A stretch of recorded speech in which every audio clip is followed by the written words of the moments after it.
자, 말씀 보도록 하겠습니다. 디모데전서 1장 1절에서 11절 말씀입니다. 디모데전서 1장 1절에서 11절입니다. 제가 봉독해 올리겠습니다. 우리 구주 하나님과 우리의 소망이신 그리스도 예수의 명령을 따라 그리스도 예수의 사도된 바울은 믿음 안에서 참 아들 된 디모데에게 편지하노니 하나님 아버지와 그리스도 예수 우리 주께로부터 은혜와 긍휼과 평강이 내게 있을지어다.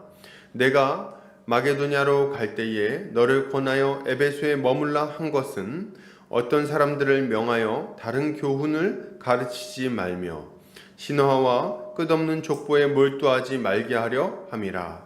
이런 것은 믿음 안에 있는 하나님의 경륜을 이룸보다 도리어 변론을 내는 것이라. 이 교훈의 목적은 청결한 마음과 선한 양심과 거짓이 없는 믿음에서 나오는 사랑이거늘 사람들이 이에서 벗어나 헛된 말에 빠져 율법의 선생이 되려 하나 자기가 말하는 것이나 자기가 확증하는 것도 깨닫지 못하는도다.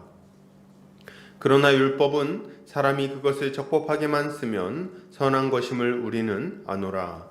알 것은 이것이니 율법은 옳은 사람을 위하여 세운 것이 아니요 오직 불법한 자와 복종하지 아니하는 자와 경건하지 아니한 자와 죄인과 거룩하지 아니한 자와 망령된 자와 아버지를 죽이는 자와 어머니를 죽이는 자와 살인하는 자며 음행하는 자와 남색하는 자와 인신매매를 하는 자와 거짓말하는 자와 거짓 맹세하는 자와 기타 바른 교훈을 거스르는 자를 위함이니 이 교훈은 내게 맡기신 바 복되신 하나님의 영광의 복음을 따름이니라. 아멘. 디모데전서 1장 1절에서 11절까지 영광의 복음을 따르는 교회라는 제목으로 말씀을 보도록 하겠습니다. 우리는 지난주까지 사사기 말씀을 살펴봤습니다. 우리는 사사시대의 어두운 모습들을 보면서 그것이 왕이신 하나님의 다스림을 받지 않고 각자 제 소견에 옳은 대로 행했기 때문이라는 것을 배웠어요. 문제는 동일한 모습이 지금 이 시대에도 나타나고 있다는 거겠죠. 지금도 너무 많은 사람들이 자기 소견에 옳은 대로 살아가며 고통을 자초하고 있습니다. 진리를 잃어버리고 하나님을 떠난 사람들이 윤리적인 삶까지도 무너져서 온갖 종류의 정말 말도 안 되는 죄를 짓고 살아가고 있어요. 정말 이렇게 인터넷 같은 걸 좀 보다 보면은 기가 막힙니다. 이 말이 되는가? 이런 일들이 막 발생하고 있는 거죠. 이들은 돈을 숭배하고 세상에서 안식을 찾으려고 하며 원수 맺기를 좋아하고 권위에 불순종하고 배우자에게 불성실합니다. 남의 것을 탐내고 거짓말하는 삶을 자연스럽게 살아가죠. 그리고 그것을 유능한 것으로 포장하기까지 합니다. 그 결과는 뭡니까?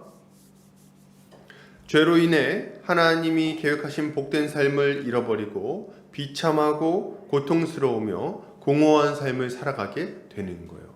그러니까 죄 가운데 살아가면 이런 어려움들이 찾아오게 되는 거죠.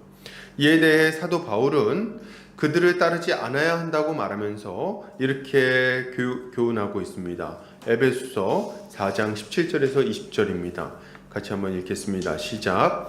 그러므로 내가 이것을 말하며 주 안에서 증언하노니 이제부터 너희는 이방인이 그 마음에 허망한 것으로 행함같이 행하지 말라. 그들의 총명이 어두워지고 그들 가운데 있는 무지함과 그들의 마음이 굳어짐으로 말미암아 하나님의 생명에서 떠나 있도다.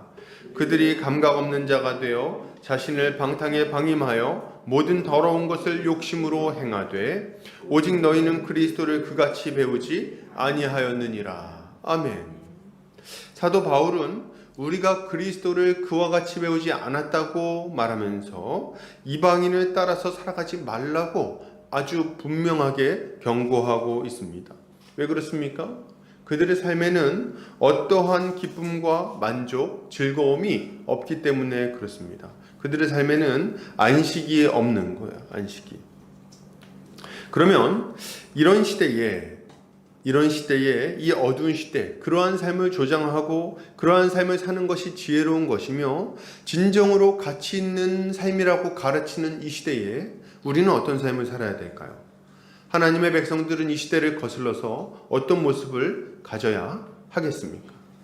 다 그냥 죄를 지며 사는 것이 괜찮다고 얘기하고, 다 돈을 추구하는 것이 옳다고 얘기하고, 다 다른 사람들보다 높은 자리에 올라가기 위해서는 가끔씩은 냉정해져야 된다고 얘기하는 이런 시대에, 자기 것을 손해보지 말고 호구되지 말라고 가르치는 이 시대에 신자들은 어떤 삶을 살아야 하냐는 거죠. 신자의 삶을 세 가지로 정리해 볼 수 있을 것 같습니다. 첫 번째, 뭡니까? 이 세상의 죄악된 삶에 물들지 말고 그것을 거슬러 살아가야 하겠습니다. 죄에 물들지 않는 삶, 이것이 신자의 모습인 거예요. 그리스도를 굳게 붙들고 그 복음의 진리를 힘입어서 이 죄악된 가르침들에 맞서서 살아가야 되겠어요. 결코 쉬운 일은 아니겠죠. 우리 성도님들, 우리가 교회에서 설교 듣는 시간은 몇 시간입니까? 1시간이죠. 그럼 일주일 동안 드라마 보는 시간은 몇 시간입니까? 굉장히 길죠. 하루에 1시간씩만 본다 그래도 벌써 6대1이에요. 6대1. 그러니까 이게 굉장히 좀 우리가 밀리는 거죠. 벌써 이 분량 면에서 굉장히 밀리고 있어요. 그런데다가 어디 드라마만 봅니까? 만나는 사람마다 우리에게 무슨 얘기를 해요? 이렇게 해야 된다, 저렇게 해야 된다, 이게 옳다, 저게 옳다, 바보같이 왜 땅을 안 사놨냐, 뭐 이런 얘기들을 주변에서 쉴 새 없이 하고 있는 거예요. 그런 죄악된 삶을 우리에게 조장하는 이 세상 속에서 거슬러서 살아가는 것은 결코 만만한 일은 아닐 것입니다. 그러나 그럼에도 불구하고 우리는 이 복음의 진리를 굳게 붙들고 이것을 거슬러서 살아가야 하는 거죠. 두 번째로 우리가 가져야 될 모습은 복음의 진리를 따라 거룩하고 복된 삶을 살아가는 것입니다. 적극적으로 주님의 말씀에 순종하며 하나님이 예비하신 복을 누리는 삶을 살아야 되겠어요. 가정에서는 부모를 공경하고 자녀를 사랑하며 아내에게 신실하고 남편에게 신실하고, 그리고 함께 가정을 하나님 뜻 가운데 세워나가는 일을 열심히 해야 되겠습니다. 원수 맺는 것을 멈추고 미워하는 것을 멈추고 도리어 형제자매를 위하여 자기 삶을 내어주는 그런 삶을 살기를 적극적으로 해봐야 되겠어요. 그렇게 할 때 어떻게 됩니까? 하나님이 우리의 인생을 위하여 원래 계획하셨던 그런 복을 누릴 수 있는 거죠. 베풀 때에, 나눌 때에 하나님이 주시는 기쁨이 있는 거예요. 그렇지 않습니까? 이거는 진짜 우리 신구 선생님이 얘기하신 것처럼 니들이 개맛을 알아? 이렇게 얘기한 것처럼 맛을 봐야 맛을 아는 거예요. 이거 섬겨 본 사람만 섬김의 기쁨을 압니다. 그렇지 않습니까? 우리가 이렇게 하는 것이 우리가 가져야 되는 두 번째 모습인 거예요. 마지막으로 우리가 예수 그리스도의 일꾼이 되었다는 것을 알고 우리만 누릴 것이 아니라 이 복음을 세상 가운데 전파해야 되겠습니다. 이게 우리가 가져야 되는 세 번째 모습이에요. 이 세상 전체가 하나님의 원수가 되어 하나님을 대적하는, 이 교회를 대적하는 삶을 살아가고 있어요. 그러면 우리는 그냥 그들을 욕하면서 가만히 있을 것인가? 저 지옥 불쏘시개들 한번 나중에 두고 보자 이렇게 하고 말 겁니까? 이것이 적절한 우리의 모습입니까? 그렇지 않죠.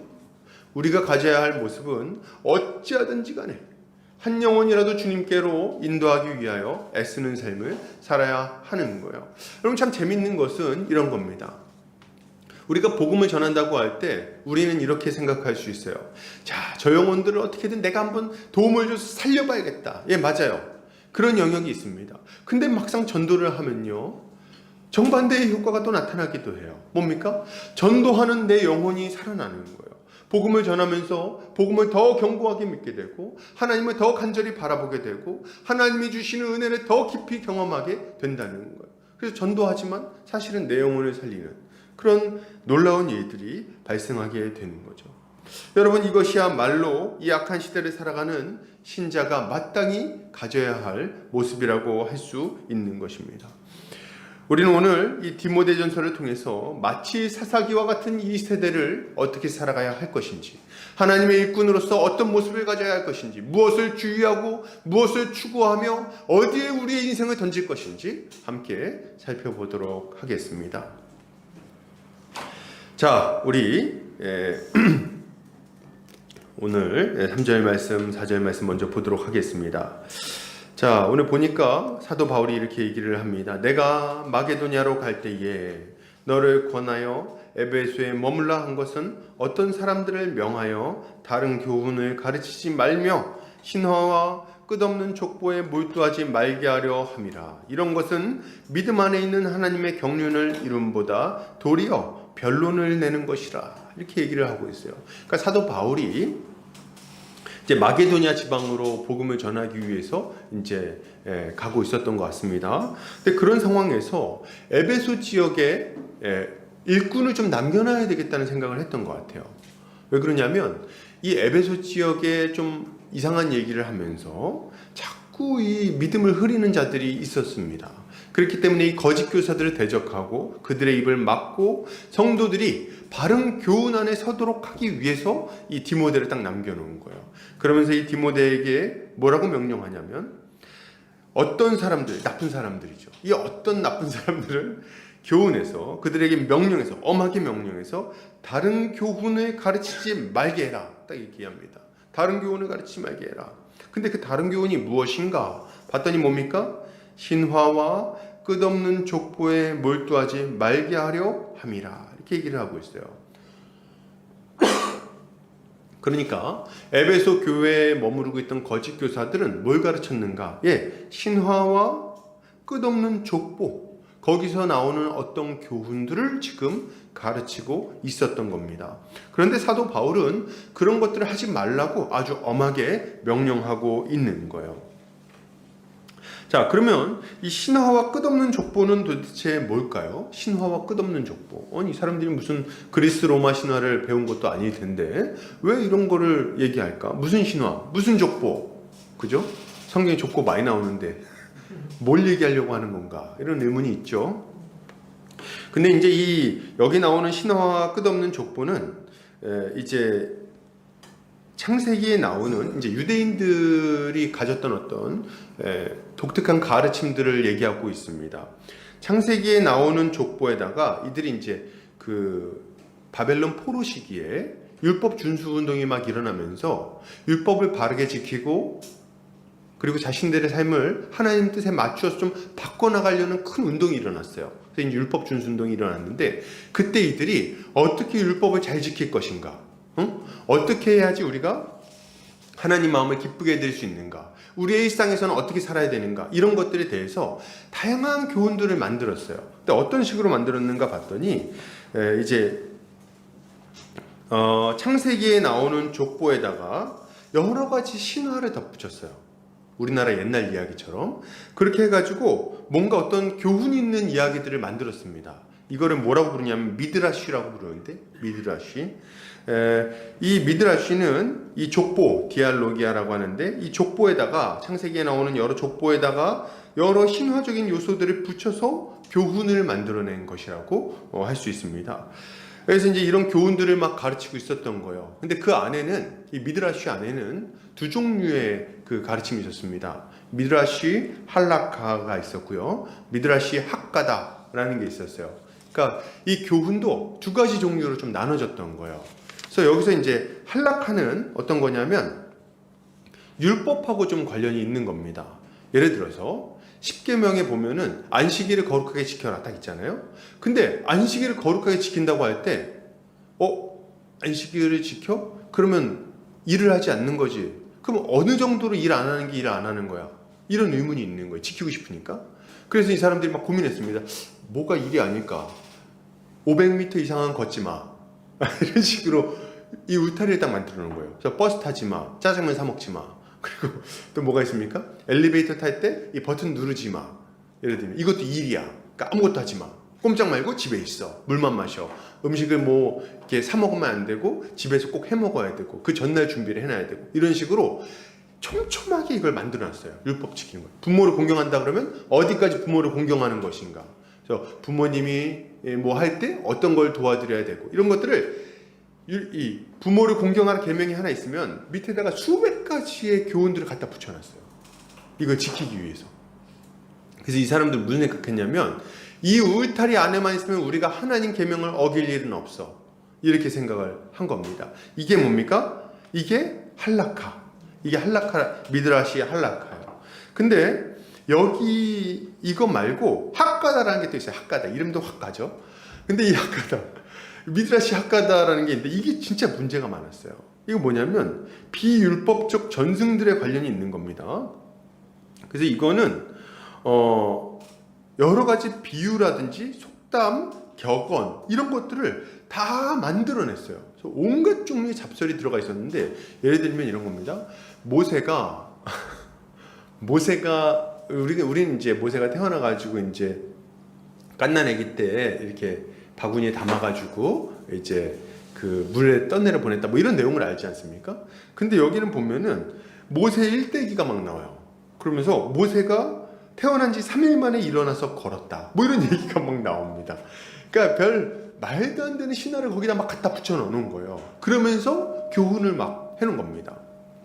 약간 탈무드 비슷하게 거기다가 이제 여러 가지 교훈을 막 넣는 거죠. 탈무드에도 보면은 이 성경에 없는 교훈들이 막 있어요. 들어보신 적 있는지 모르겠지만 저는 딱 기억에 남는 게 이런 게 있습니다. 하나는 다윗왕과 관련된 건데 다윗왕이 이런 궁금증을 가지고 있었다는 거예요. 하나님이 도대체 세상에 왜 거미를 만드셨는가? 왜 모기를 만드셨는가?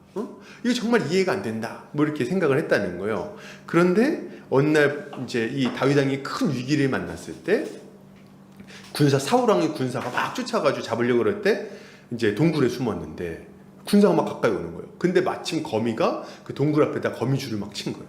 그걸 보고 야 여기는 아무도 없구나. 그러고 지나갔다는 거예요. 그래서 거미를 이래서 만드셨구나.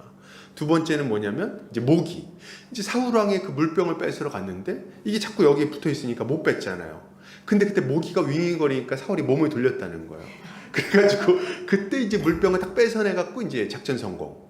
세 번째는 미친 사람 왜 있는가 이거였는데 미친 사람 도대체 왜 만드셨는가 했는데 자기가 이 가드왕 아기스한테 갔을 때 이제 막 미친 사람처럼 노릇을 해가지고 목숨을 건지지 않습니까? 그때 이 다윗이 깨달았다는 거예요. 하나님이 이 세 가지를 그런 이유에서 만드셨구나. 이게 탈무드에 나온 얘기예요. 이런 형태의 가르침을 엄청나게 많이 만들어 놓은 겁니다. 교훈적이죠? 탈무드 참 재밌게 봤는데 그래서 이제 어린이들을 위한 탈무드 막 나오잖아요. 그래서 뭐 솔로몬 왕을 겸손하게 만들었던 뭐 왕벌 얘기라든지 뭐 이런 거 혹시 아시나요? 솔로몬 왕이 마법 양탄자 타고 막 날아다녔대요. 근데 세상에 나보다 더 높은 것이 어디 있는가 할 때 여기 어깨에 앉아있던 왕벌이 날아오르면서 내가 있네 이렇게 했다는 거예요. 그러면서 이제 교만함을 이제 잠재워 겸손하게 만들었다 이렇게 얘기하는 그런 교훈들. 근데 이런 형태의 교훈들이 어마무지하게 많았던 거예요. 어느 정도 분량이었냐면 이게 이 문서들을 합쳐서 수레로 하나 가득 정도 되는 이런 분량의 문서들이 있었다는 겁니다. 그러니까 이 사람들이 이걸 유산으로 알고 계속 그것도 랍비들이 이 교훈들이 있으면은 랍비마다 이걸 교훈하는 방식이 다른 거예요. 관점 다르게 해가지고. 그러니까 어마무시한 잡다한 가르침들이 있었던 겁니다. 이것 때문에 복음을 받아들여야 될 마음의 중심이 잡스러운 것들로 그냥 가득 차가지고 혼란에 빠져있게 된 거예요. 성도들이 맨날 생각하는 게 어떤 예화, 솔로몬 어깨에 앉았던 왕벌 이야기 뭐 그런 거를 계속 생각하고 있는 거예요. 예수 그리스도에 대해서 떠올리지 못하고 그분의 그 능력과 그 보배로운 피, 그분의 그 놀라운 변화시킴 이런 것들에 대해서 그 사랑에 대해서 은혜에 대해서 생각하기보다는 여러 그냥 잡다한 것들의 마음을 뺏겨서 휘둘리고 있었던 거죠. 여러분 이것은 율법주의와 온갖 종류의 잘못된 가르침들이 짬뽕되어 있는 지금 현재의 한국교회의 모습과 크게 다르지 않은 것 같습니다. 교회 안에도 온갖 종류의 전설 같은 이야기들이 막 흘러내려오고 있어요. 그죠? 전설 같은 이야기 뭡니까? 여러분 성가대를 꼭 해야 됩니다. 왜요? 성가대 하면은 장가를 잘 간다. 성가대를 하면 이렇게 결혼을 잘한다. 이런 얘기들부터 시작해가지고 어느 날 예화도 되게 많죠. 어느 날 목사님이 너무 배가 고팠는데 배고파가지고 이 동굴 속에서 기도굴 속에서 기도하면 하나님 저에게 먹을 것을 주십시오. 치킨이 먹고 싶습니다. 막 기도했더니 앞에서 이제 치킨 냄새가 나가봤더니 치킨이 기다리고 있었다는 거예요. 그래서 기도하면 그대로 응답해 주신 하나님. 할렐루야. 이렇게 이런 거 있죠. 여호와 이래 뭐 이런 종류의 가르침들, 혹은 뭡니까? 어떤 자매가 목사님이 보는데 너무 속이 상했다는 거예요. 왜요? 나이가 교회 너무 충실하게 봉사하고 그냥 매주일 나와가지고 강대상을 딱 열심히 하는데 그 나이가 찼는데 결혼을 못하고 있었다는 거예요. 근데 이 목사님 늘 마음의 짐이라, 그래서 어떻게 하면 이 자매를 결혼시킬 수 있을까 하나님 앞에 막 기도를 했다는 거 아닙니까? 그랬더니 어느 날 보니까 세상에 이 자매한테 물어봤대. 자네 그 결혼하고 싶은 배우자상이 무엇인가 물어봤더니 키는 180에 어깨는 넓고 그리고 대기업을 다니고 있으며 좀 괜찮은 믿음 좋은 형제를 만나고 싶습니다. 그래, 좋다, 내가 기도하겠다. 그러면서 막 금식하면서 기도했더니 어느 날 갑자기 그런 하늘에서 떨어진 왕자님이 나타나가지고 결혼을 했다는 거 아닙니까? 이런 이야기들 말이죠. 근데 여기다 더해서 제가 보니까 이거는 전통적으로 우리 부흥사 선생님들이 많이 하셨던 얘기들이에요. 여기에 더해가지고 뭐가 있냐니까 뭐 정말 뭐 이런 거 있잖아요. 긍정의 힘이라는 이상한 가르침이 들어왔어요. 그래가지고 막 이거는 더 짬뽕이에요. 뭐라 그러냐니까, 여러분 입을 크게 열면 하나님이 다 부어준다고, 입을 벌려 입 찢어지도록 막 입을 벌리고 믿으라는 거예요. 긍정적으로. 그래서 뭡니까? 이런 거죠. 아침에 눈을 떴을 때 집 앞에 빨간색 스포츠카가 서 있는 걸 상상하라. 머릿속에 아주 만져지도록. 하나님이 주실 것을 믿고 의심하지 마라. 의심하는 자마다 얻지 못할 것이다. 뭐 이래가면서 막 그래가지고 그걸 간절히 상상했더니 몇 달 뒤에 보니까 빨간색 스포츠카가 서 있더라는 거예요. 렌트한 거지. 그래서 뭐 그런 얘기들을 막 그냥 어디 그런 되도 않는 얘기들, 그러면서 이 긍정의 힘이 믿음이라는 식으로 막 가르치는 이런 짬뽕들이 지금 막 들어와 있는 거예요. 기가 막 여기다가 제가 보니까 이게 다가 아닙니다. 진짜 한술의 분량이에요. 한술의 분량. 신비주의적 가르침 여기다가 짬뽕을 또 들어왔어요. 그래서 뭐 제가 이제 자주 얘기를 했지만 뭐 무슨 브라더 뭐 혹은 뭐 시스터 뭐 이런 사람들 왜 영어를 자꾸 쓰는지 모르겠어요. 그래서 뭐 막 그렇게 해가지고 뭐 귀신을 이렇게 뭐 해 다 귀신 쫓아냈더니 그냥 만사가 형통이더라 뭐 이런 얘기들 말이죠. 이런 종류의 가르침들이 너무 많이 들어와 있어서 성도들의 마음이 복음에 지금 집중하지 못하고 있는 것 같습니다. 이건 아주 심각한 상황인 거예요. 우리는 교회 안에 이런 종류의 아주 잡다한 가르침들이 자리 잡지 못하도록 아주 엄하게 경계할 필요가 있는 거죠. 그 엄하게 경고해야 되겠어요. 마치 사랑하는 우리 성도님들, 이런 말에 속지 마세요. 지금 문제가 많지 너? 많어. 나 인생에 문제가 많어.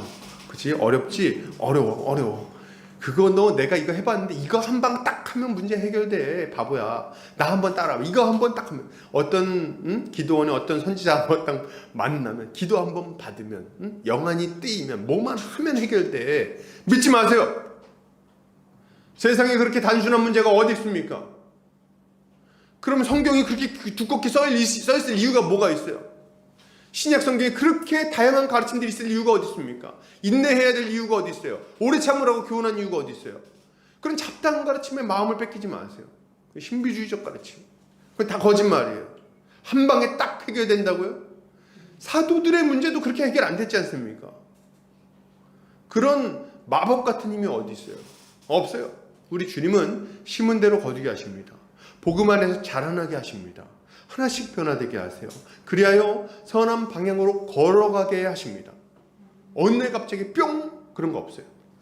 우리는 복음의 진리에 마음을 두고 차근차근 자라가야 하는 거예요. 이런 잡다한 가르침들, 이런 것들 가르치지 말라 이렇게 딱 얘기를 하고 있는데 이유가 뭐냐?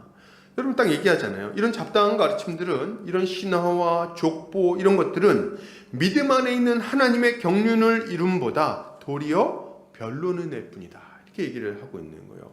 믿음 안에 있는 하나님의 경륜, 하나님이 계획하신 대로 복된 삶을 살아가는 것, 그리고 하나님이 계획하신 이 사명을 감당하는 이런 일들, 이런 것과는 아무 상관이 없다. 이렇게 얘기하는 거예요.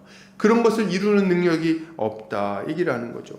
이런 율법주의적 가르침들은요, 도리어 정죄감을 불러일으키고 영적 노예만을 양산할 뿐입니다. 그리고 자기 의를 자랑하게 만들기 때문에 결국에는 다툼과 논쟁으로 이어지게 돼 있어요. 예를 들어서 내가 막 열심히 막 기도를 한 5시간씩 한번 했다고 한번 생각해 보시죠. 그럼 기도 5시간씩 하면 그때는 딱 무슨 생각이 듭니까? 이 정상적으로 기도하면 안 그러는데 막 내가 기도해가지고 하나님 만나보겠다 5시간. 그러면 이제 그때부터는 누가 딱 눈에 들어옵니까? 5시간 안 하는 사람들이 눈에 딱 들어와요. 그러면 이제 뭡니까? 5시간도 안 하고 어떻게 신앙생활을 이렇게 이러고 있잖아요. 이게 아주 우리의 뿌리 깊은 죄성입니다. 그래서 막 그런 사람들 이제 너는 기도를 5시간도 안 하고 그러고 어떻게 신앙생활 가능하니? 이렇게 물어보면 얘기하죠. 나는 기도는 못 하는데 성경은 3시간씩 봐. 이렇게 얘기하면서 너는 얼만큼 보니? 이제 서로 이제 그런 걸로 싸우는 거죠. 말씀이 중요하냐, 기도가 중요하냐, 다 중요하지. 그런 걸 뭐 싸워. 저 온갖 종류. 거기다 뭐 이제 율법주의라 그러면은 우리나라에 이게 언제부터 그런 게 있는지 모르겠는데 돼지고기 먹지 말라고. 그 돼지고기 먹지 말라는 얘기 왜 하는 겁니까? 저는 잘 먹습니다. 아주 좋아해요. 아주 돼지고기 우리 지난주에도 먹었어요. 그래서 어떤 분들은 막 순댓국 먹으면 안 된다, 피째 먹으면 안 되니까 선짓국 안 된다, 뭐 이런 얘기들 많이 해요. 실제로 이렇게 좀 엄격한 교단에서 자라신 분들은 그런 것들을 좀 지키시는 분들이 있습니다. 혹시 이 중에 있으실지 몰라요. 막 조롱하고 싶은 마음은 없는데 드셔도 됩니다. 그래서 그런 걸 막 선짓국 먹으면 안 된다. 근데 왜 안 먹냐 했더니 그것도 이유도 막 갖다 붙여요. 이유가 뭐냐니까 피에는 성경에서 그런 걸 먹지 말라 그랬더니 이유가 있다는 거예요. 이유가 뭐냐니까 기생충이 많다. 그래서 그걸 먹으면은 피 같은 거 선짓국 먹으면 피가 더러워지니까 먹지 마라. 성경에 어디 그런 얘기가 나옵니까? 그냥 다 갖다 붙이느라고 말이죠. 거기에 마음을 뺏기면 안 되는 거예요. D.A. 카스는 이렇게 이야기를 했습니다. 내가 우려하는 것은 주변적인 것이 중심적인 것을 대신하는 것이다. 이것은 결국 우리를 우상 숭배로 이끈다. 이게 굉장히 중요한 얘기입니다. 지금 이 사람이 걱정하는 것은 복음을 가르치지 않는 것도 문제겠지만 더 큰 문제는 잡다한 거를 너무 많이 가르쳐서 복음의 중심으로 가지 못하게 만드는 것. 이게 굉장히 큰 문제인 거예요. 이게 너무 큰 문제입니다. 저는 이런 생각합니다. 이 시대에 참 복음을 많이 안 가르친다. 이렇게 얘기할 때 대부분의 목사님들이 이렇게 생각하고 나는 복음을 가르치는데 그죠? 제 생각에도 그분들이 나쁜 분들은 아니라고 생각합니다. 근데 한번 생각해 보세요.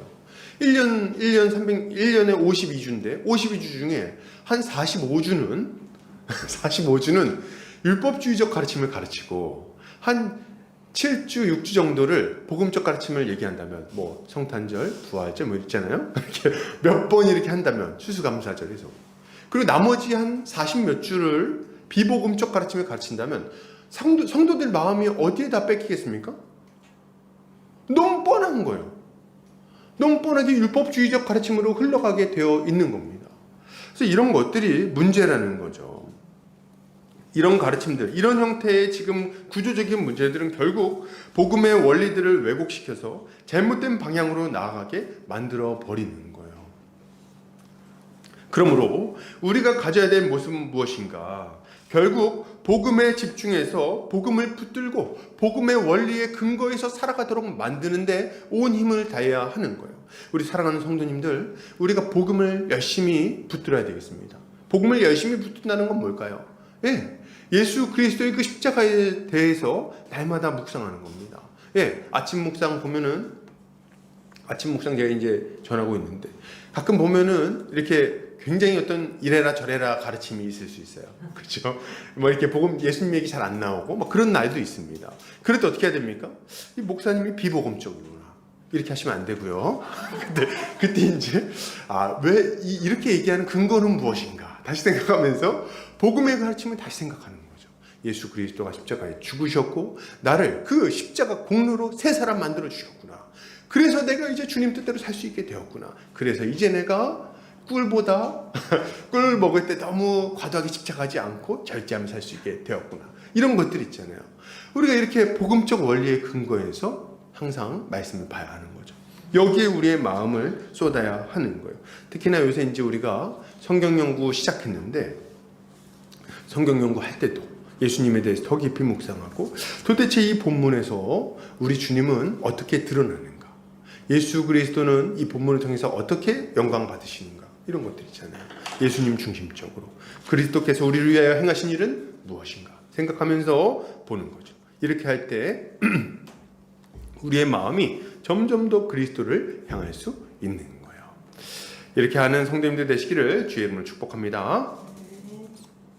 자, 그러면 우리가 이렇게 복음을 가르치고 배울 때 우리는 어떤 삶을 살아가게 될까요? 우리 주님이 기대하신, 우리 주님이 바라신 하나님의 그 경륜은 무엇일까요? 우리 5절에 보면 그 목적을 이렇게 얘기하고 있어요. 같이 읽어볼까요? 5절 시작. 이 교훈의 목적은 청결한 마음과 선한 양심과 거짓이 없는 믿음에서 나오는 사랑이거늘. 이게 지금 이 주님이 우리에게 주신 복음적 교훈의 목적인 거예요. 여기서 이제 보면은 청결한 마음을 준다. 청결한 마음을 갖게 하는 것이다. 이렇게 얘기하는데 복음은 청결한 마음을 갖게 합니다. 이게 이제 여기서 청결하다는 카다로스라는 단어를 쓰고 있는데요. 이 카다로스는 사람이나 사물의 제의적, 육체적 혹은 도덕적 청결함을 이야기하고 있어요. 특히 신약 성경에서 이것은 과거의 죄에서 깨끗하게 되어 하나님께 전심으로 헌신하는 신자들의 내적 생명에 대해서 말할 때 사용되는 단어입니다. 그러니까 이 단어는 하나님께 돌아온 순전한 마음과 아무 거리낌이 없는 양심의 내적 통일성, 그러니까 하나님을 간절히 바라보는 깨끗함, 거룩함 이런 것이라고 말할 수 있는 거죠. 주님은 신자를 세속에 물든 부도덕하고 이중적인 상태에서 벗어나게 만들어 주는 거예요. 그래서 거룩한 삶을 추구하게 만든다. 복음을 계속 들으면요, 우리가 점점 더 거룩해집니다. 이게 재밌는 얘기예요. 이거는 무슨 말이면 이런 거. 우리 예수님을 딱 믿잖아요. 그리고 거듭납니다. 그런데 여전히 우리의 죄악된 습관이 남아 있어요. 초반에는 예수 믿고 나서 곧바로는 약간 사람이 미치거든요. 그래가지고 정신이 약간 나가요. 그래가지고 정말 너무 깨끗하게, 너무 거룩하게, 죄에 대해서 너무 민감하게, 그래서 죄는 상상도 못하는, 내가 예전에 그렇게 더러운 삶을 살았다니. 그러고 이제 막 살아갑니다. 근데 약간 시간이 지나면서 정신이 돌아와요. 그러면서 이제 거품이 좀 빠지면서, 맥주 거품 빠지듯이 좀 빠지면서 다시 예전의 삶으로 약간 돌아가는 게 있습니다. 그래서 내가 약간 정신이 나갔었구나 이러면서 예전의 죄악된 습관을 다시금 가지고 오는 경우들이 있어요. 거의 그렇습니다. 거의. 근데 그렇다고 해도 방향성이 달라지는 건 아니에요. 하나님을 사랑하고 예수님을 사랑해요. 근데 예전에 그 죄악된 모습이 우리 안에 이렇게 이중적으로 딱 달라붙는다는 거죠. 근데 우리가 날마다 이 복음적 삶을 생각할 때, 복음을 묵상하고 복음을 붙들 때 어떤 일이 일어나는가? 이 죄악된 삶을 다시금 밀쳐내고 떨쳐내고 그것으로부터 멀어지는 삶을 살아갈 수 있게 되는 거예요. 이게 복음의 능력인 겁니다. 두 번째로 복음은 선한 양심을 갖게 만듭니다. 선한 양심. 그래서 여기서 선하다 할 때 이거는 아가도스라는 단어를 사용하고 있는데 탁월한, 우수한, 좋은, 훌륭한 이런 의미를 가지고 있어요. 그러니까 이 뭡니까? 복음을 들을 때 어떻게 되냐니까 우리의 양심이 어떤 양심이 된다? 탁월한 양심이 된다. 훌륭한 양심이 된다. 이렇게 얘기를 하고 있는 거예요. 우리가 흔히 이제 막 죄책감도 없이 죄 짓는 사람 보면 뭐라고 말합니까? 야, 저 양심에 털났다. 뭔 얘기 하잖아요. 양심에 털났다. 무슨 말입니까? 양심이 무감각해졌다는 얘기를 그렇게 하는 거예요. 아주 무뎌졌다. 성경적 용어로는 양심에 화인 맞았다. 이렇게 얘기를 하기도 하고 말이죠. 양심은 우리 경보기 같은 거로 생각하면 돼요. 경보기. 그래서 우리가 죄를 딱 짓잖아요. 그럼 양심이, 이게 깨끗한 양심, 선한 양심은 막 사이렌을 울립니다. 윙윙윙윙윙윙 이렇게 해요. 너 지금 죄 짓는 거야. 죄 짓는 거야. 죄 짓는 거야. 죄 짓는 거야. 그래서 막 깜짝 놀라게 만들어. 내가 이런 짓을 지면 안 됐지. 근데 그때 우리가 딱 죄를 짓잖아요. 그럼 어떻게 되냐? 소리가 작아집니다. 윙, 윙, 윙, 윙. 그러다가 더 죄를 막 또 짓고 이렇게 하잖아요. 그러면 이게 거의 기능을 잃어버려요. 그래서 이게 양심에 화인 맞은 상태거든요. 이렇게 그냥 무시해버릴 수 있을 정도로. 근데 우리가 복음의 진리를 계속해서 묵상하고 들으면 어떻게 되는가? 양심이 계속해서 기름칠한 것처럼 돌아가는 거예요. 그래서 훌륭한 양심이 되는 겁니다. 아주 탁월한 양심이 되는 거예요. 조그만 죄에도 민감하게 반응하기 시작해요. 윙! 이렇게 하는 거죠. 뭐 이렇게 뭐 좀만 죄를 지려고 그러면 거짓말. 사실 우리 옛날에 둘러대기 얼마나 잘합니까? 야, 너 왜 늦었어? 이렇게 얘기하면 야, 지하철이 늦게 오더라고. 지하철이 왜 늦게 옵니까? 대체 지하철이 왜 막혀요, 그게? 물론 실제로 지하철이 요즘 막히기도 하더라고요. 근데 이제 변명한다고 그런 얘기를 변명하는 거예요. 지하철이 막혔어. 그게 왜 그렇게 둘러대는 말이 팍 나오는가 할 때 양심이 지금 굉장히 약해져 있는 거예요. 옛날에는 그렇게 하고도 별로 괜찮았거든요. 근데 이게 복음을 계속 들으면 못 견딥니다. 지하철이 말이지 잘 왔는데 내가 문제지. 이렇게 얘기하면서 이제 딱 이 양심이 날 딱 붙들어 주는 거예요. 그래서 이 양심 막 찔러요. 아파가지고 거짓말하기 힘들어집니다. 그게 이제 복음을 들을 때 우리 가운데 나타나는 일이에요.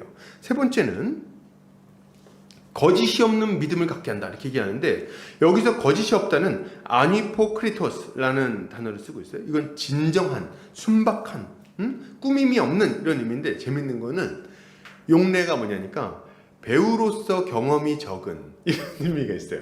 배우로서 경험이 적은. 그러니까 믿음 있는 척을 못 한다는 거예요. 그러니까 순전한 믿음, 진짜 믿음. 그래서 하나님을 믿고 하나님을 따라 살아가려고 하는데 이게 정말 진실한 거예요. 그런 마음을 갖게 된다.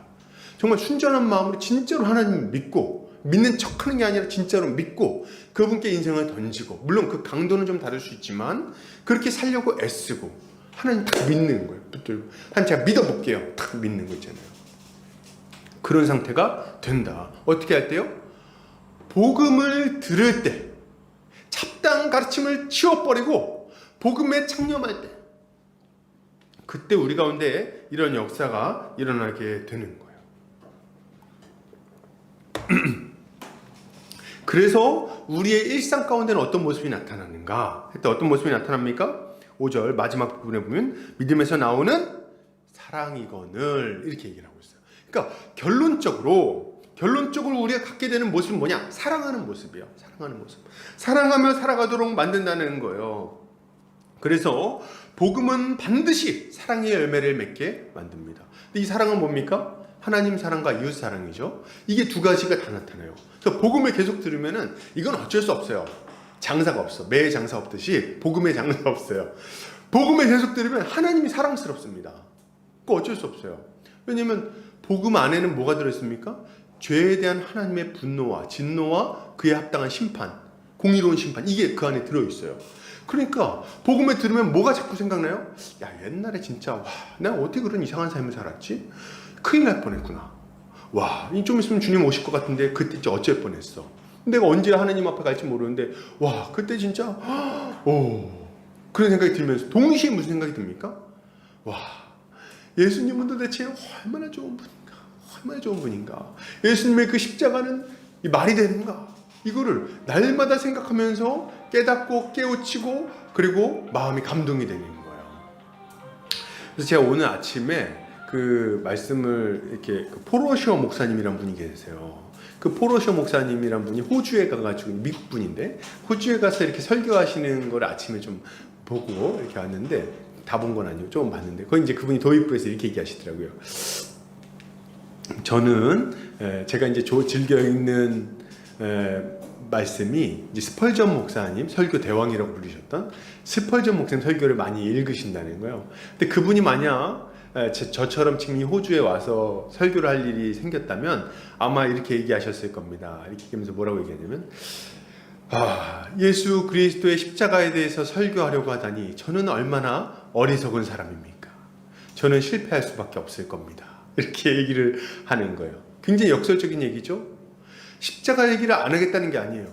하나님의 사랑과 그분의 그 놀라운 은혜, 아무리 궁구해도, 아무리 살펴보고 고민하고 설명하려고 비유를 들고 예시를 들고 애를 써도 도무지 설명해낼 수 없는 하나님의 그 극진하신 사랑하심, 이거에 대해서 내가 설교하려고 하다니 이 둔한 입술로 저는 실패할 수밖에 없을 겁니다. 이렇게 얘기하고 설교를 시작하더라고요. 그래서 제가 보면서 나도 써먹어야겠다 생각을 했어요. 너무 은혜롭지 않습니까? 저는 그 얘기 보면서 막 감동이 되더라고요. 맞다. 우리가 아무리 애를 쓰고 정말 황금의 입을 가진 사람이 설명한다고 해도 하나님의 사랑을 어떻게 설명합니까? 그거를 다.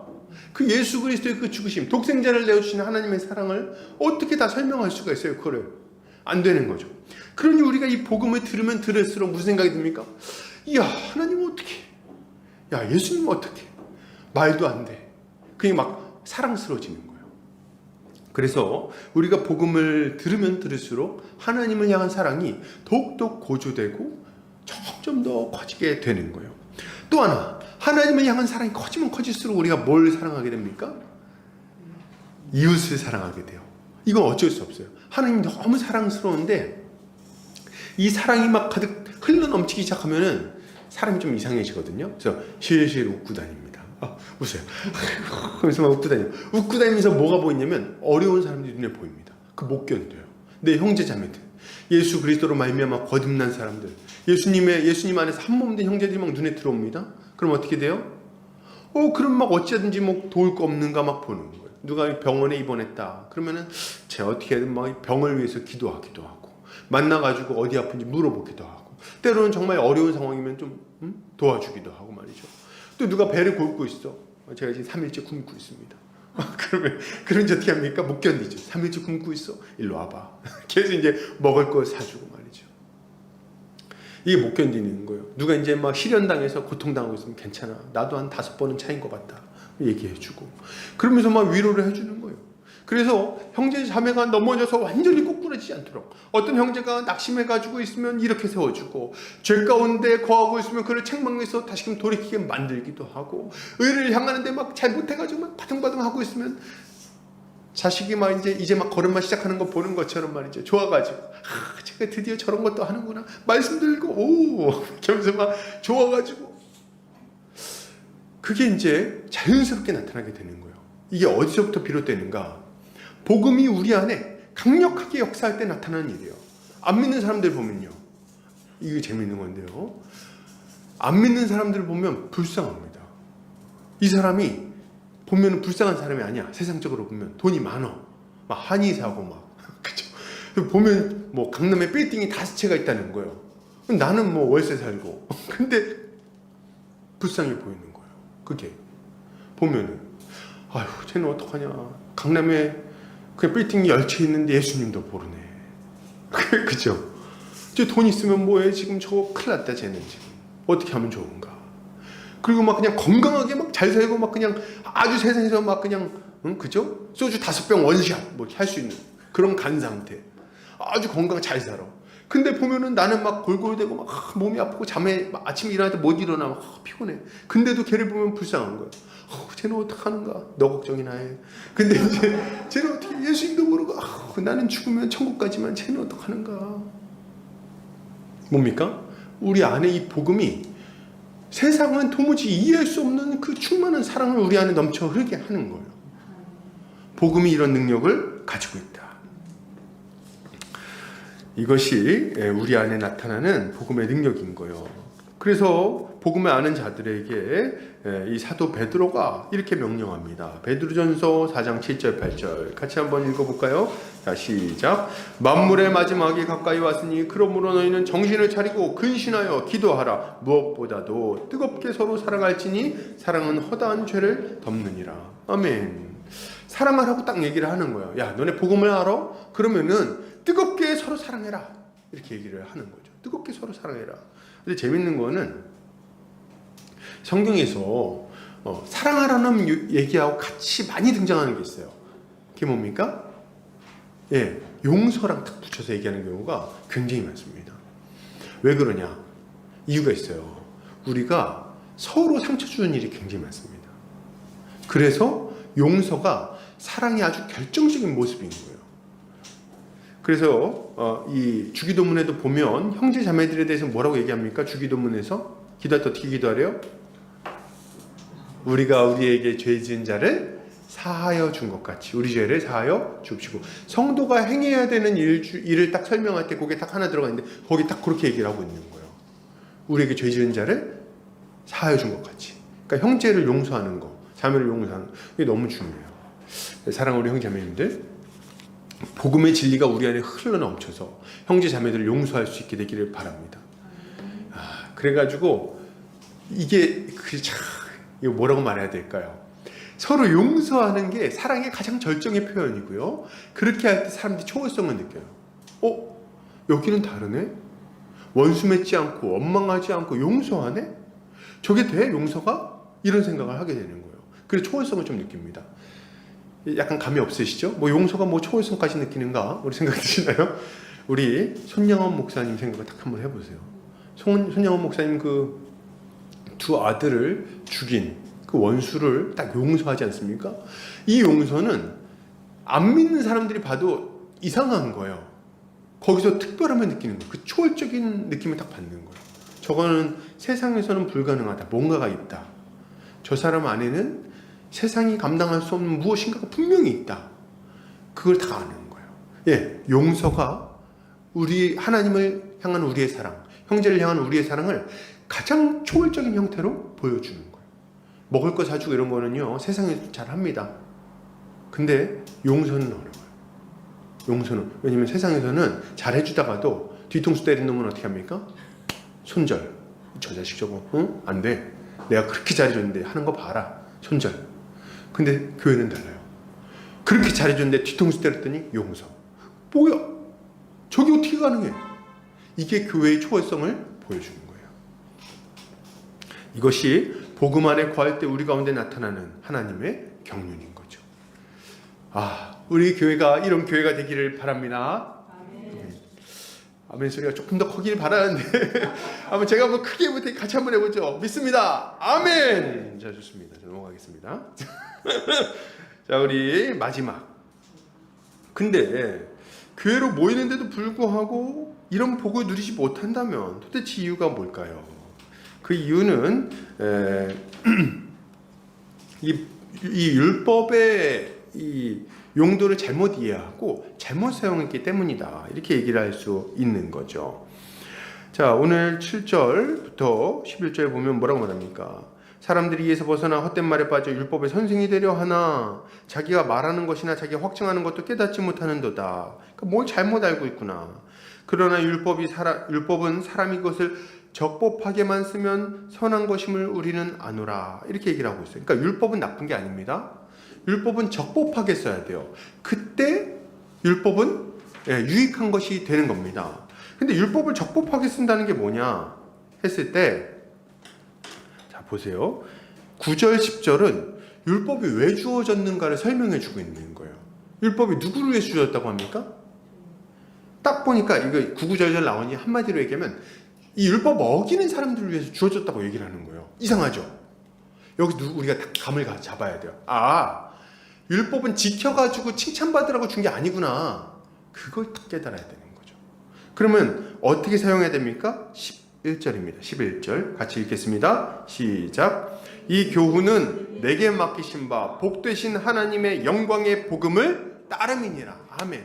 율법은 용도가 뭐냐? 한마디로 딱 얘기하면 복음에 따라 사용할 때 이게 적법한 사용이고 그때 비로소 유익할 수 있다. 이렇게 얘기를 하는 거예요. 율법을 잘못되게 사용되면 그러면 이 복음의 기쁨을 누릴 수가 없습니다. 율법을 잘못 사용하면 여기서 보면 이렇게 얘기하죠. 헛된 6절에 보면 사람들이 이에서 벗어나 헛된 말에 빠져 율법주의에 빠져 이렇게 얘기하셨어요. 율법주의에 빠져. 이때 빠진다는 단어는 에크트레포라는 단어를 사용하고 있는데 어떤 사람이 어느 길에서 다른 쪽 방향으로 딱 방향을 돌리는 걸 의미하는 단어예요. 그러니까 복음을 향해서 잘 가고 있다가 하나님의 은혜에 감사하면서 사랑하는 삶을 막 살아가다가 율법주의, 그러니까 헛된 가르침에 딱 빠지면은 방향을 딱 튼다는 거예요. 그 어디로 가냐? 율법주의로 가는 거예요. 율법에 대한 잘못된 가르침. 이 율법에 대한 잘못된 가르침은 아주 명료해요. 뭐냐면 이거예요.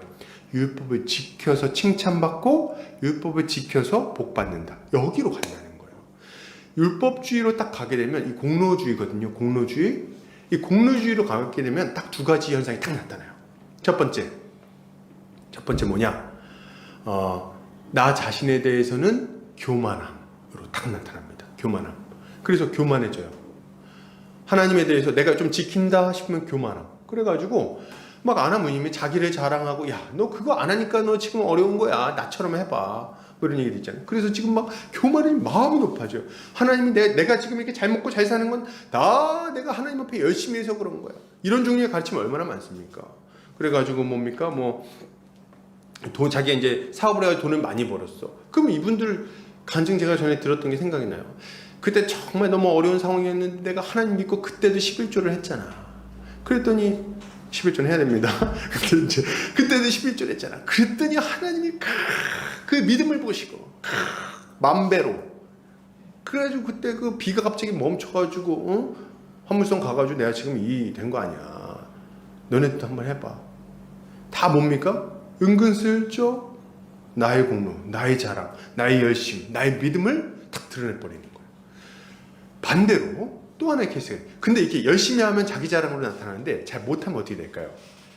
자기 비하와 정죄로 딱 나타납니다. 그래서 우울해져요. 나 같은 걸 뭘 하나님이 날 사랑하시겠어. 내가 거울 봐도 짜증이 나더라. 그러면서 맨날 보면은 그냥 나는 내가 나 말씀도 안 보고 기도도 안 하고 나 같은 걸 뭐 좋아하시겠어. 그냥 지옥이나 안 가면 다행이지. 이런 생각을 하고 사는 거예요. 그래서 늘 보면은 우울해 표정이. 교회를 나와도 우울하고 목사님 뭐 설교를 하면 들으면서 또 나 얘기하는구나 짜증난다. 그러는 거예요 맨날. 그래서 나는 저걸 해봐야지. 나 해봤는데 안 되던데. 목사님 해봤나 모르겠네. 이렇게 얘기하면서 이제 그래 맨날 정죄감, 맨날 우울감. 그래서 맨날 보면 하나님 앞에 보면 벌레 같은 이 죄인 맨날 그러고 있는 거예요. 이게 율법주의의 또 하나의 폐해인 거예요. 근데 이게요, 나 자신에 대해서는 교만함과 자기 비하로 나타나는데 상대방을 향할 때는 어떻게 나타날까요? 율법주의가 첫 번째로는 정죄로 나타납니다. 내가 잘 지켰는데 아까도 이제 우리가 살펴봤지만 기도를 3시간 했어. 쟤는 보니까 기도를 10분도 안 하네. 아이고 저래가지고 신앙인이라 할 수 있겠는가. 이제 그죠? 보면 사람처럼 안 보이는 거예요. 마치 짐승 한 마리처럼 보이는 거죠. 어우 돼지의 형상이 보이는구나. 그죠? 이제 보면서 지저분해라. 그리고 자기는 이제 막 보니까 율법주의에 빠진 사람들은 언뜻 보면은 굉장히 거룩해 보입니다. 진짜로. 그래서 거의 막 금욕주의로 가는 경우가 굉장히 많거든요. 노래방도 안 가, PC방도 안 가, 뭐 이렇게 보면 돼지고기도 안 먹어. 안 하는 것도 많아요. 뭐 보면 금식도 자주 해. 뭐 그런 막 해요. 그게 딱 보면 표정부터 약간 좀 말랐어요. 볼이 쏙 들어갔죠. 이렇게 하고 다녀요. 보면 살찐 사람들 보면 정죄하는 거야. 저희 안목사는 안 되겠구나. 저희 탐욕스럽고 말이지. 왜 이렇게 갖고 다니면서 하나님 좀만 살찌면은 탐욕스럽다. 절제가 안 된다. 뭐 정죄로 탁 나타나는 거. 정죄로. 이번 주에 내가 드라마 봤는데 드라마 저희 참 세상에 빠져 있구나. 저는 게임을 하느라 게임 중독자구나. 이런 식인 거예요. 늘 보면 뭐만 하면은 말이죠. 그래서 형제 자매의 실수를 참기 힘들어합니다. 정죄로 탁 나타나요. 그래서 말이 날카롭게 돼 있어요. 탁 날카롭습니다. 또 하나는 정죄로 나타나는 거는 이제 일반적으로 거의 그런데 본인보다 상대방이 잘났다고 생각하면 어떻게 될까요? 나보다 더 말랐어 막 이렇게 하고 다녀 막. 그러면 어떻게 됩니까? 그러면은 우상화합니다. 그 사람을 과도하게 높여요. 사람을. 그래서 저 사람 봤어? 대단한 사람이야. 사람을 우상화시켜요. 이런 종류의 잘못에 딱 빠집니다. 그래서 막 그 사람은 무슨 죄를 져도 된다는 식으로 말이죠. 막 그냥 그렇게 하는 경우들이 나타나요. 그래서 이 양쪽 극단의 모습이 막 나타날 수 있다. 율법주의는 그래서 하나님의 경륜을 이루는 데는 아무 쓸모가 없어요. 이건 굉장히 부적절하게 사용하는 거예요. 그러면 적법하게 사용하는 건 뭐냐? 아까도 말씀드렸듯이 복음에 합당하게 사용하는 거예요. 율법의 요구는 죄를 드러내는 겁니다. 오늘 보세요. 뭘 잘못하고 있는지 딱 알려주는 거예요. 율법을 보면 뭘 깨닫습니까? 여기 나와 있는 거 이렇게 얘기하죠. 복종하지 아니하는 자. 내가 하나님한테 복종을 안 했구나. 경건하지 아니하는 자. 내가 하나님 앞에 경건하지 않구나. 죄인과 내가 죄인이지. 거룩하지 않아. 내가 거룩하지 않구나. 망령돼. 내가 망령됐구나.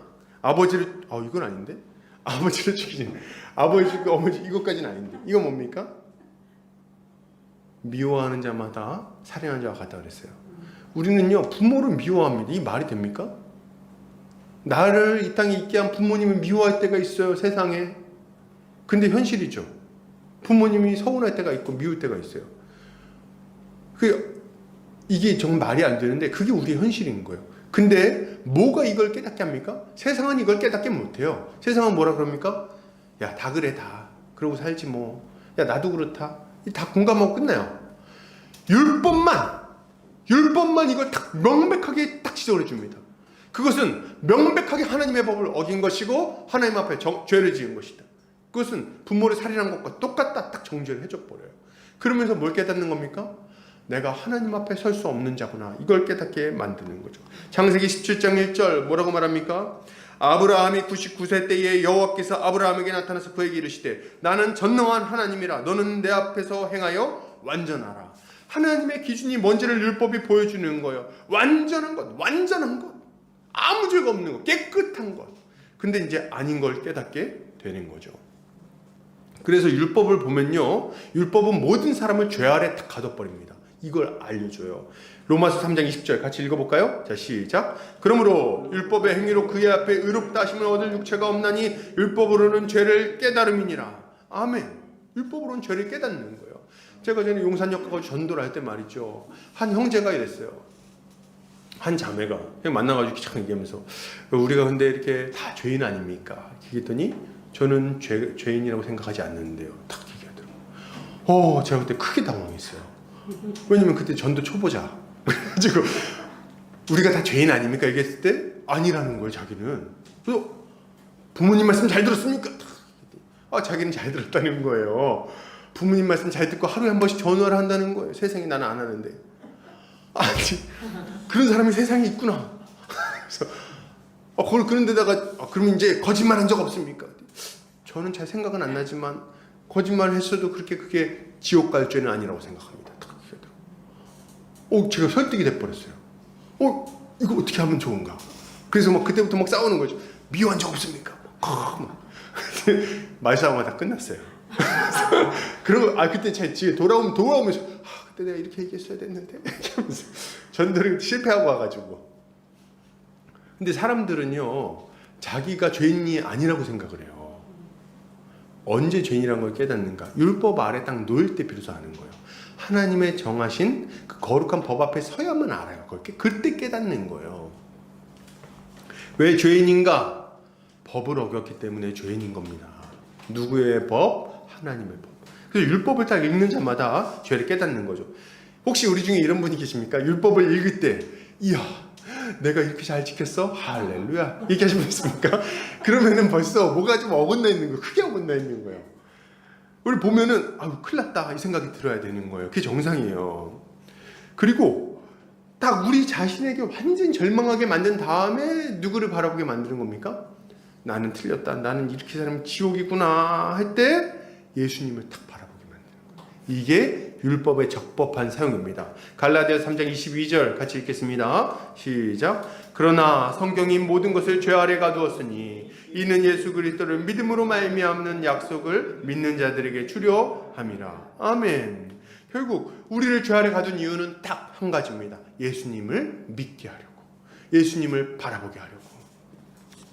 그래서 우리가 예수님을 바라보면 우리는 이 모든 정죄로부터 자유함을 얻을 뿐만 아니라 하나님께 대한 그 감사와 찬양이 넘치게 되고 그 복음으로 말미암아 형제자매들까지 사랑하게 되는 거예요. 이 차이를 아시겠어요? 어떤 모습은 좀 비슷해요. 율법주의자도 잘해줍니다. 먹을 거 사주고 돌봐주고. 근데 은혜가 넘치는 사람도 똑같이 해요. 차이는 뭐냐? 하고 나서 마음가짐이 너무 차이가 나요. 할 때 이거 하면서 얘가 이걸 기억해야 될 텐데 이게 아니라 할 때 세상에 내가 이런 걸 할 수 있다니 이런 차이가 있는 겁니다. 그래서 율법을 적법하게 사용한 자들, 복음에 합당하게 살아가는 자들은 선을 행한 다음에 까먹어버려요. 또 왼손이 하는 일을 오른손이 모르게 한다 그러는데 그게 어떻게 가능해? 이렇게 얘기하잖아요. 가능해요. 까먹어버려요.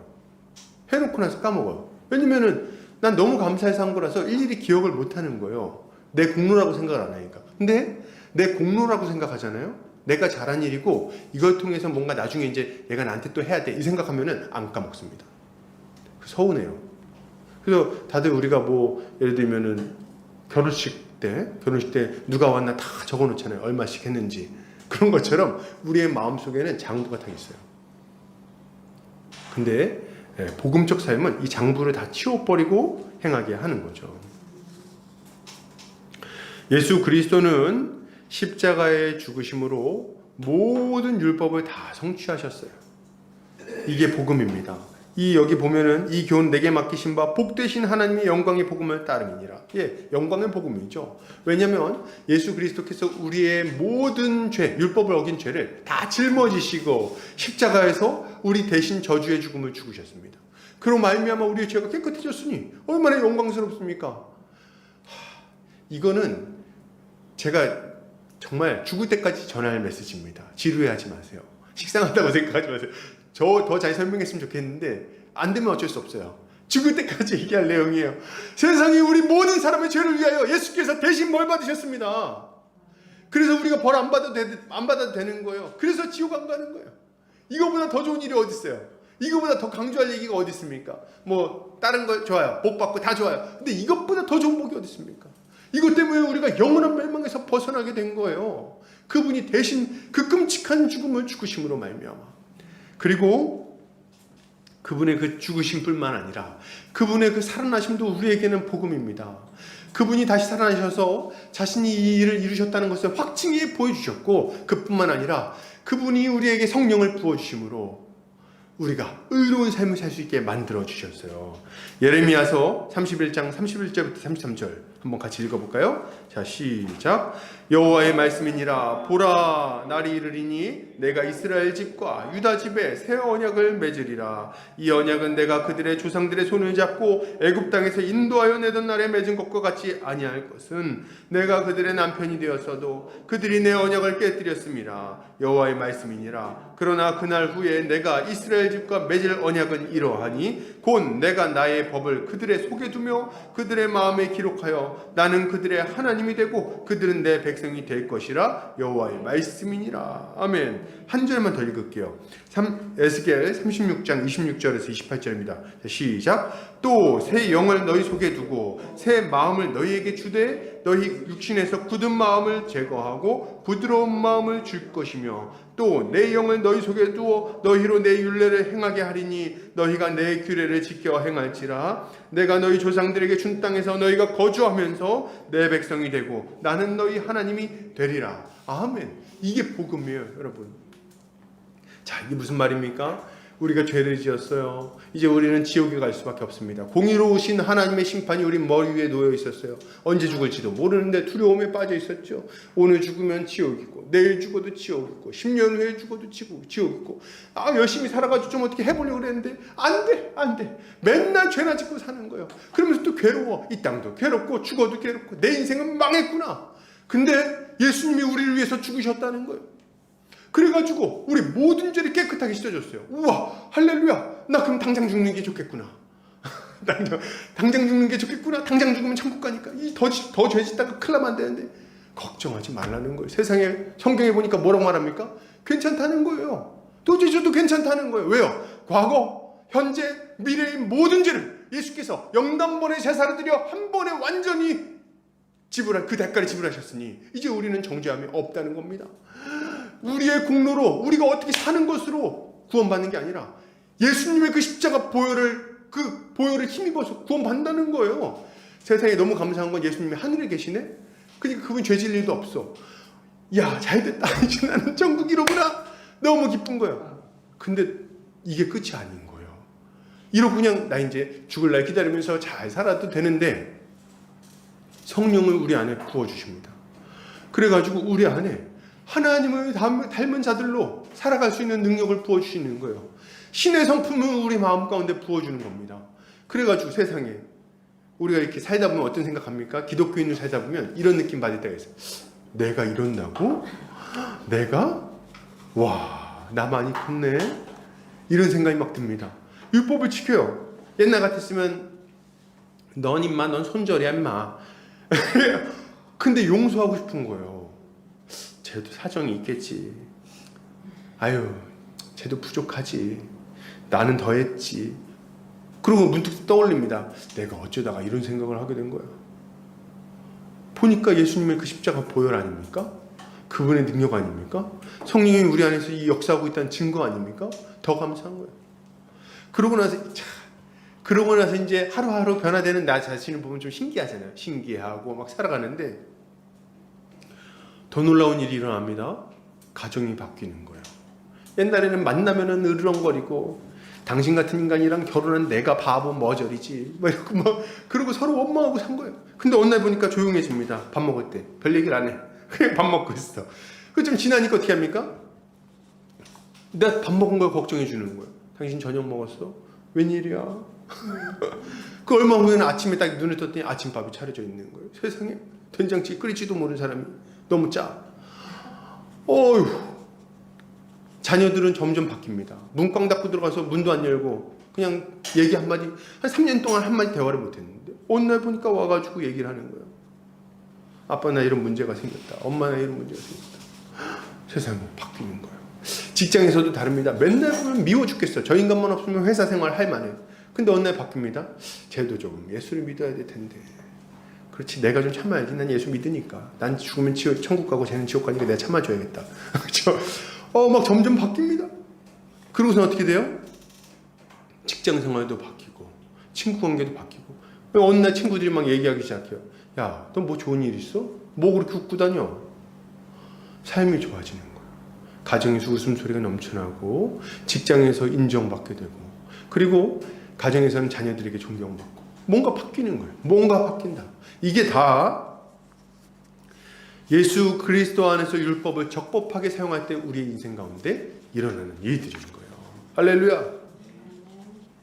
우리는 이제 성령 받은 자들로서 이러한 복을 누리며 이 복음에 합당하게 율법을 사용하며 하나님께 감사하며 살아야 하는 거죠. 이것이야말로 우리 주님이 우리의 인생 가운데 계획하신 복음적 삶인 것입니다. 결론을 드립니다. 오늘 우리는 교회가 하나님의 뜻대로 사랑의 삶을 살기 위해서 필요한 것이 무엇인지를 살펴봤어요. 복음을 따르는 삶이 무엇인지를 살펴봤습니다. 복음을 따라 살아갑시다. 잡다한 가르침이 우리의 인생을 공격하지 못하게 막아내고 그리고 율법주의적 가르침에 빠지지 말고 그것을 걸러내고 오직 예수의 십자가 복음을 의지하여 그 복음에 합당한 삶을 살아가며 하나님이 예비하신 그 놀라운 은혜를 날마다 누리며 살아가는 우리가 되어야 하겠습니다. 이런 삶을 살아가는 성도님들 되시기를 주의 이름으로 축복합니다. 기도하겠습니다.